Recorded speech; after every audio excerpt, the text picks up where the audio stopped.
இந்த காலை வேளையிலே இயேசுவின் நாமத்தில் உங்கள் அன்போடு கூட மறுபடியும் வாழ்த்துகிறேன், வரவேற்கிறேன். ஒரு நல்ல நாள். இந்த நாள் உலக கிறிஸ்தவர்களுக்கு முக்கியமாய் கொண்டாடப்படுகிற நாள். அதாவது பெந்தகோஸ்தே நாளிலே பரிசுத்த ஆவியானவர் முதல் ஊற்றப்பட்ட நாள், பொரிந்தெழுப்பட்ட நாள். 120 பேர் மேல் வீட்டறையிலே ஒருமுனப்பட்டு ஓரிடத்திலே கூடி வந்தபோது கர்த்தர் வல்லமை அங்கே ஊற்றப்பட்டதை நினைக்கிற நாள் இந்த நாள்.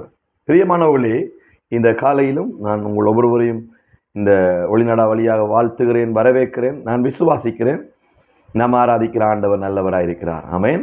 யோவேல் 2ஆம் அதிகாரம் 28ஆம் வசனம் சொல்லுகிறது, மாம்சமான யாவர் மேலும் என் ஆவியை ஊற்றுவேன். உங்கள் குமாரர் உங்கள் குமாரத்தைகள் சொற்பனங்களையும் தரிசனங்களையும் காண்பார்கள், மூப்பர்கள் தீர்க்க தரிசனங்களை சொல்லுவார்கள் என்று யோவேலிலே உரைக்கப்பட்ட தீர்க்க தரிசனம் பெந்தெகோஸ்தே என்னும் பண்டிகை நாளிலே நிறைவேறினதை நாங்கள் பார்க்கிறோம். அது கிறிஸ்தவ சமூகம் இன்றைய ஞாயிறு என்று அதை கொண்டாடுகிறார்கள். பிரியமானவர்களே, பழைய ஏற்பாட்டு கலாச்சாரம், பழைய ஏற்பாட்டிலே பரிசுத்த ஆவியானவர் யாருக்குள்ளேயாவது வரணும் என்றால் வருவார், அவருடைய வேலையை செய்வார், அவர் போய்விடுவார். ஆனால் யோவேலிலே சொல்லப்பட்டது, மாம்சமான யாவர் மேலும் புதிய ஏற்பாட்டிலே என் ஆவியை ஊற்றுவேன், முன்மாரியையும் பின்மாரியையும் ஊற்றுவேன் என்று ஆண்டவர் சொல்லியிருந்தார்.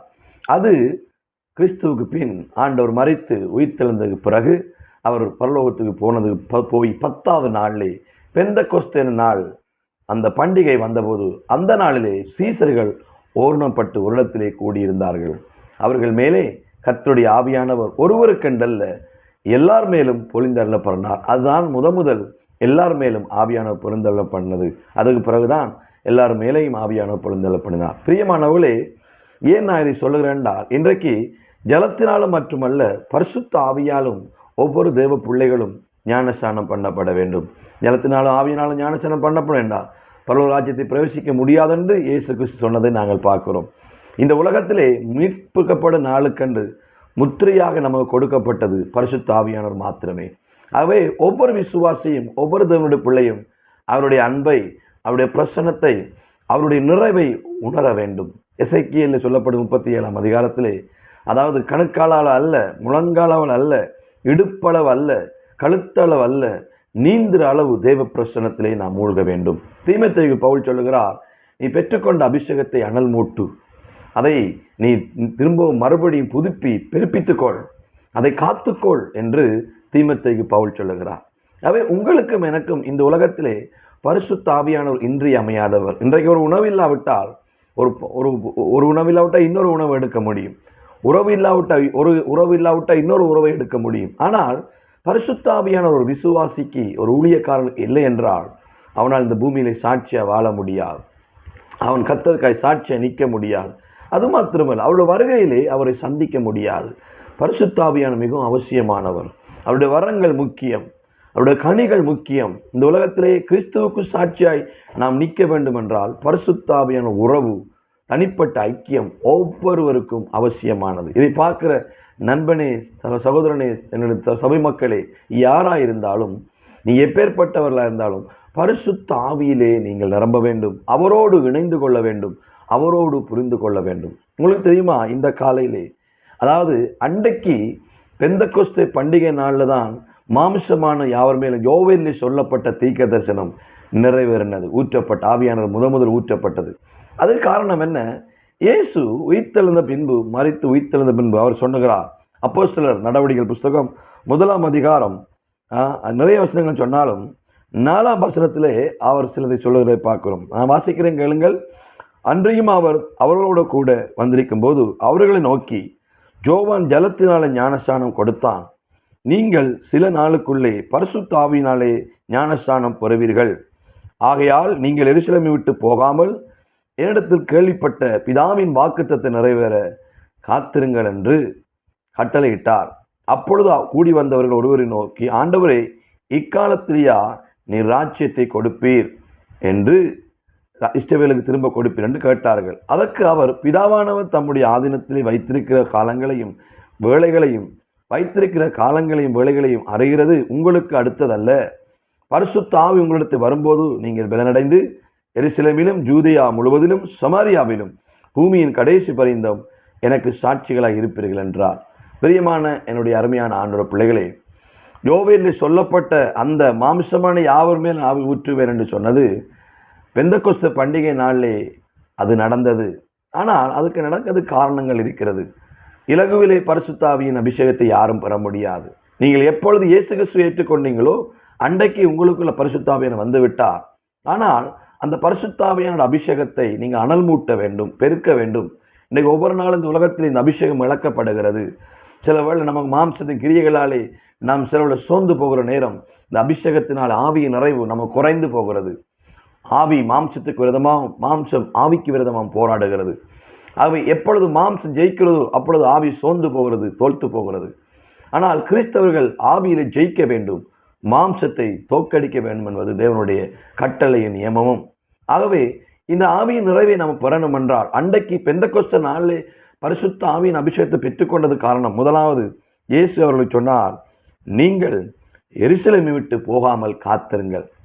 இந்த காலையில் உங்களுக்கும் சொல்லுகிறேன், இதுவரைக்கும் அந்த நிறைவை நீங்கள் அனுபவிக்கவில்லை, அவருடைய வரங்களை அனுபவிக்கவில்லை. உங்களுக்கு தெரியுமா, பெந்தகோஸ்து நாள் வந்தபோது அப்போஸ்தலர் 2ஆம் அதிகாரத்திலே முதல் அடையாளம் அவர்கள் அந்நிய பாசைகளை, நவமான பாசைகளை பேசினார்கள்.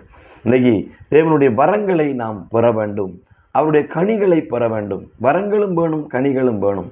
அற்புதங்களை செய்கிற சக்தியாக இருக்கலாம், தீர்க்க தரிசனமாக இருக்கலாம், வியாதிகளை குணமாக்கி, பேய்களை துரத்துறது, சில வியாக்கியானம் பண்ணுறது, அந்நிய பாசை, எந்த வரமாக இருந்தாலும் இன்றைக்கு அவைகள் இந்த ஊழியத்துக்கு, கிறிஸ்துவுக்கு சாட்சியாய் சபையை ஆயத்தப்படுத்துக்கு அவசியம். அது மட்டுமில்லை, கனிகளும் அவசியம். இன்றைக்கு அநேக திருச்சபை மக்கள், ஊழியர்கள் வரங்கள் பின்னே போகிறார்கள், தீர்க்க தரிசனங்கள் பின்னே, வியாதிகள் குணமாகும், அற்புதங்களுக்கு பின்னே போகிறார். ஆனால் இன்றைக்கு வரங்கள் இல்லாத, கனிகள் இல்லாத வரங்கள் தேவையில்லை. இன்றைக்கு கனிகள் தேவை. என்ன கனிகள்?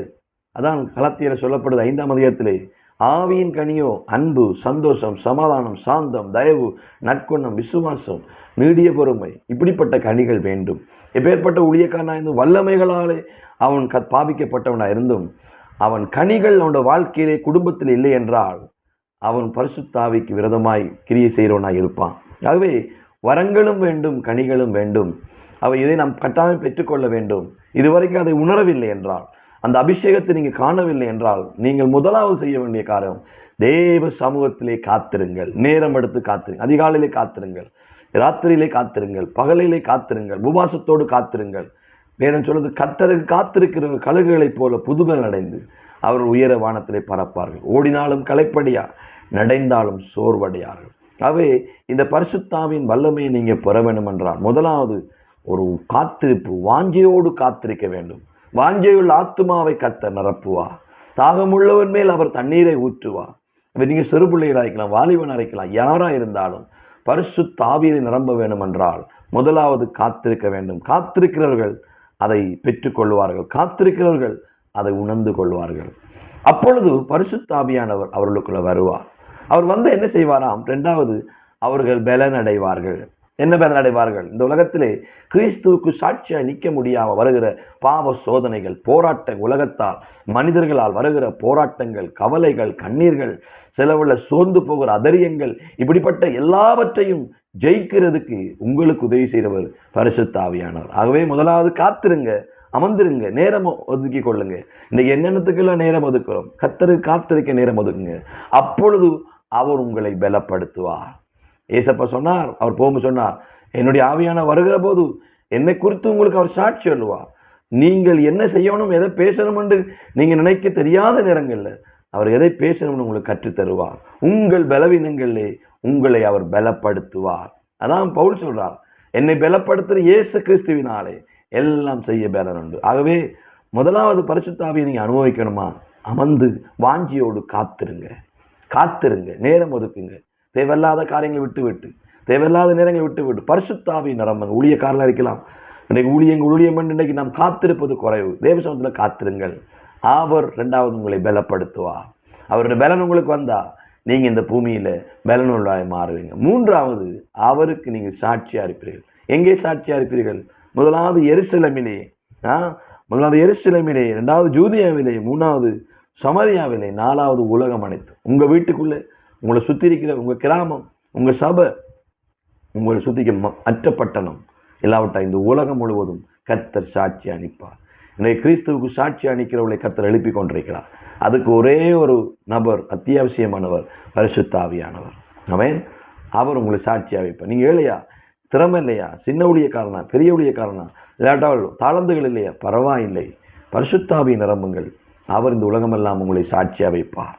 எல்லாரும் தேவனை இயேசுவை அறிவதற்கு உங்கள் சாட்சி அவர்களுக்கு முக்கியமாக இருக்கும். ஆகவே இந்த பெந்தெகோஸ்தே பண்டிகை நாளிலே, பரிசுத்த ஆவியானவர் பொழிந்தரப்பட்ட நாளிலே உங்கள் மேலும் அந்த பரிசுத்த ஆவியின் வல்லமை பொழிந்தள்ளப்படும்.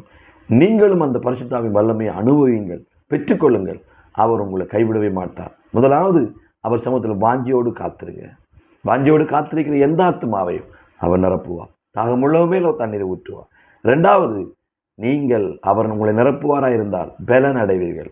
எதையும் செய்ய, பாவத்தை ஜெயிக்க, உலகத்தை ஜெயிக்க, போராட்டங்களை ஜெயிக்க, மாம்சத்தை ஜெயிக்க உங்களை அவர் பலப்படுத்துவார். மூன்றாவது, உங்களை இந்த உலகத்துக்கு, உங்கள் வீட்டிலே, உங்கள் சொந்தக்காராக்கள், உங்கள் கிராமம், உங்கள் பட்டணத்திலே, இந்த உலகம் முழுவதும் உங்களை அவர் சாட்சியாய், அவருக்கு இயேசுக்கு சாட்சியாய் அவர் வைப்பார். ஆமென். நான் விசுவாசிக்கிறேன். விசுவாசித்து வாஞ்சியோடு காத்திருந்து பலனடைங்க, சாட்சியாய் மாறுங்கள். பரிசுத்த ஆவியான உங்களை அதிகமாக நிரப்புவார். ஆமென். ஒரு நிமிடம் உங்களுக்கு ஜெபிக்கலாம். அன்பின் பரலோக பிதாவே, இந்த நல்ல காலையிலும் ஆண்டவரே, பெந்தெகோஸ்தே பண்டிகை நீர் பொழிந்தருளப்பட்ட இந்த நாளை கொண்டாட அந்த நாளிலே உம்முடைய பிள்ளைகளும் பரிசுத்த ஆவியின் நிறைவை அனுபவிக்கத்தக்கதாக அவர்கள் உம்மிடத்திலே வாஞ்சியோடு காத்திருக்க, அதனால பலனடைய, அதனால சொந்த இடத்திலே ஆண்டவரே, உறவினர்கள் மத்தியிலே, ஆண்டவர் சொந்த பக்கத்து ஊர்களிலே முழு உலகமும் சாட்சியுள்ளாய் மாறட்டும். ஆண்டவரே, அவர்கள் அபிஷேகம் பண்ணுங்க, நிரப்புங்க. அவருடைய இருதயங்கள் இப்பொழுது கொழுந்து விட்டு எறிவதாக இந்த வார்த்தையை கர்த்தர் ஒப்புக் கொடுத்து, இதை கேட்கிற பார்க்க ஒவ்வொருவரையும் ஒப்புக் கொடுத்து ஆசீர்வதித்து இயேசுவின் வல்ல நாமத்தில் ஜெபிக்கிறேன் என் நல்ல பிதாவே. ஆமென். ஆமென். ஆமென். கர்த்தர் உங்களை ஆசீர்வதிப்பார். இதை செய்தி உங்களுக்கு ஆசீர்வாதமாக இருந்தால் இதை பார்த்து ஷேர் பண்ணுங்கள், சப்ஸ்கிரைப் பண்ணுங்கள். கர்த்தர் உங்களோட பேசியதை கொமெண்டில் சொல்லுங்கள். நான் விசுவாசிக்கிறேன், பெந்தெகோஸ்தே பண்டிகை உங்களுக்கும் ஆசீர்வாதமாய் நீங்களும் பரிசுத்த ஆவியின் நிறைவை பெறுவீர்கள். ஆமென். God bless you. கர்த்தர் உங்களை ஆசீர்வதிப்பார்.